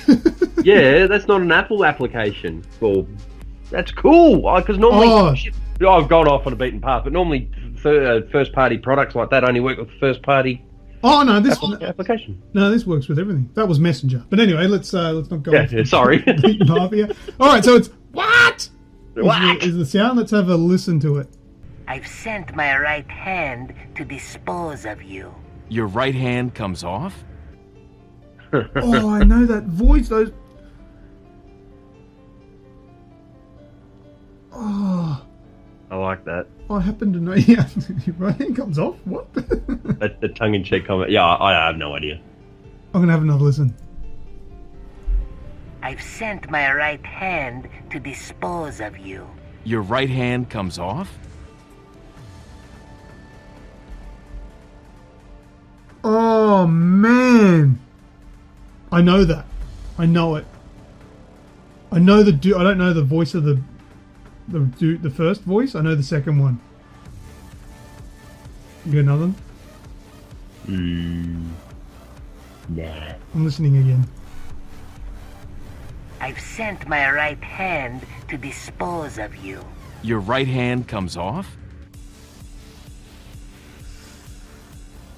Oh, it's a point and click adventure game from my mind. I'm thinking of Broken Sword, but I don't think Broken Sword had that kind of dialogue. But that voice is so familiar to me. But that's about all I'm going to be able to guess because I can't think. Oh, he's. I gave Reprimir some advice last year at the end of the year. I said, what I want you to work on with What's That Sound is I want you to get games that we all know. Yeah. But take an obscure part of that game that we know for the What's That Sound. Because it's no fun when you take a game that nobody has heard of. No. They're never going to get. But you give them a sound and they go, I've never heard that before. And then you say, oh, it's Call of Duty. And you're like, oh, really? I should have known that. That's the good What's That Sound. And I think he's been doing a really good job with that advice I gave him. But I'm stumped. I think that's the name of the game. But you've got what, nothing? No, other than my Google answer. Oh, you Googled it? Yeah. Ooh. Am I wrong? Yeah. Yes, that means I don't have to beep it. Am I way off? Yeah. Well, if any of you think you know what this week's sound is, then send us a message to our Facebook page telling us what the sound is, and if you're correct, we'll get you a game. And we'll probably mention your name on the show as well, as we always do. Congratulating you guys. But yeah, for me, from the sounds of things, I've got absolutely no idea. Red had no idea, but he's going to give me the answer after the show. It's already in your inbox. Lovely. All right. How about we go into Red's shout?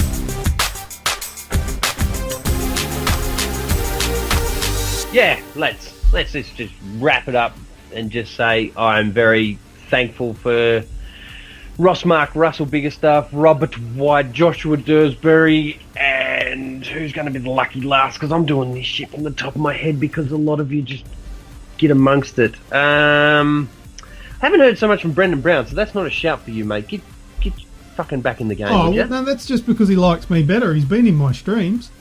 Hey? He's been Stocky in my... Wizard. No, it wasn't Stocky Wizard because I'm on YouTube. Okay. I don't know what he's called on there, but I think it was on there. Hopefully I'm not talking out my ass. I think it was. There was a dude on there called Stocky. Yeah, that might be him. Yeah, I think that was. I don't know. Someone will correct me, or I'll look like an idiot. I don't know. And for such lovely, lush comments about my beard, Richard Pennington and Shannon Gilbert. Hashtag up the ranger. Well, seeing as though you guys subscribe to this strange beard phenomenon, what you should do, Red, is go and check on YouTube the intro video to Loco Cycle. Loco Cycle. Yeah, it's a shit game. Don't ever play it. So just watch the intro on YouTube. At the beginning, it like does this whole like thing and pans around. It's like powered by beard. I can get amongst that. Yeah, go and have a look at it. Oh wow, it does look terrible. Oh yeah, shit game. I think I got it as part of the Humble Bundle, and Roy Boy played it yesterday at my place. And wasn't you couldn't give it back? Hey? And you couldn't give it back? No, you can't give it back. So there you go. Is that everyone in the show? Yeah, that's it, mate. Yeah. All right, lovely. Let's go into last words.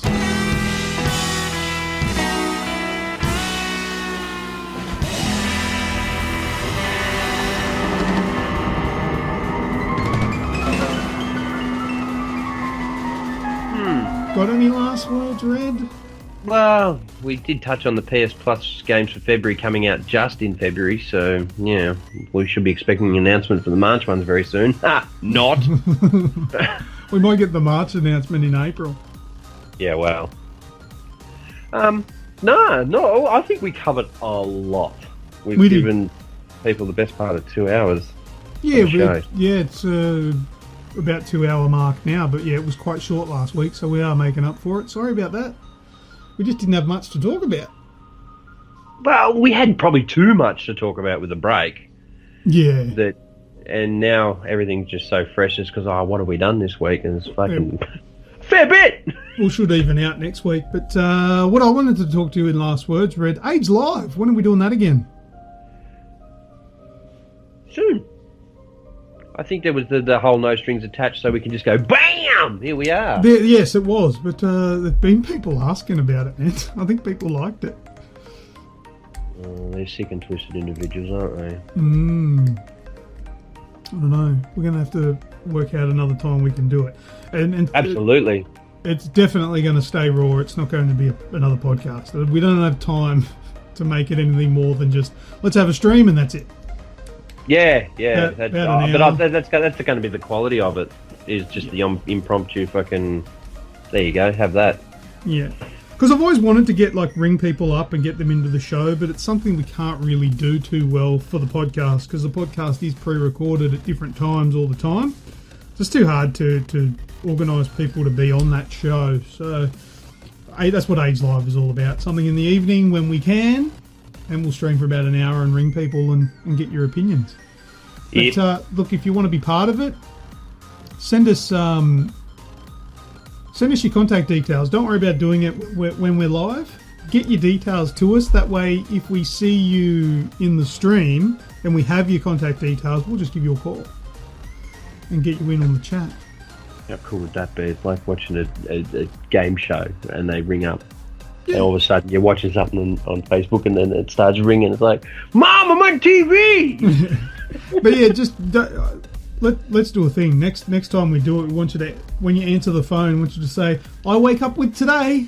I wake up with today and we go, whoa, cash cow! Cash cow! Send me mother-in-law around. I'm David Kosh. She won't have any money. I'm going to send you a free wax kit, the same one that I used to polish me noggin. And me fucking joke book. Yeah, wow. That dude's, random as fuck. Most highly intelligent people are. Hence why I'm so easily to not understand. Like just now. I'm a bit dumb. Alright, man. Anything else for last words? Nah, mate. Awesome. Good show. Well done. Yeah. It was lots of diversity. I like it. I fucking like it. With a common theme. We all learnt a little bit too. Oh, and I've seen what's that sound is. Thanks for that. And there is no chance in hell that I would have got that. Nah, even though I've recently got it. There's a real obscure clue. Yeah, well, I've got the game, but here's hints for you. If you stuck around to this part of the show, there's a little trick for him. For the people that listen to What's That Sound and then turn it off, here's the hints in the different segment. But there's a little bit of hint for you. I've played the game, didn't play it very much, and don't like the game, but it's probably one of the most popular games in the series. Oh, definitely. But I don't like it. It's not my favourite in the series by a mile. Didn't like it at all. But anyway. Alright, if that's all we've got to say, Red, we'll finish up and thank you to everyone for listening. We'll talk at you guys again next week. And I have been Lucas. And I'm still Red. Did you stutter then because I did? Hey, yeah. You smart ass. Oh, no, not on purpose, though. I think it was a, nah. What do you call it? A thing. What's the word? I'm not real good with bringing big words out of the back of my head. It's like when you're having contractions when you're actually a boy, but because your missus is. It's like sympathy contractions. Sympathy reaction to, that, whatever. Alright, catch you later. Peace. That's it. We are finished for another week. We are packing up our bat and ball and we're going home. If you're keen for more content before the next show, then head over to the Aussie Gamers Express Facebook page and give us a like, and check out our website at www.aussiegamersexpress.com. We are also on Twitter, YouTube, Instagram, and every other social network that you can think of, except that weird one that no one uses. You know the one. This podcast is also available on iTunes, Stitcher, and TuneIn Radio. See you all next time on the Aussie Gamers Express Video Game Podcast.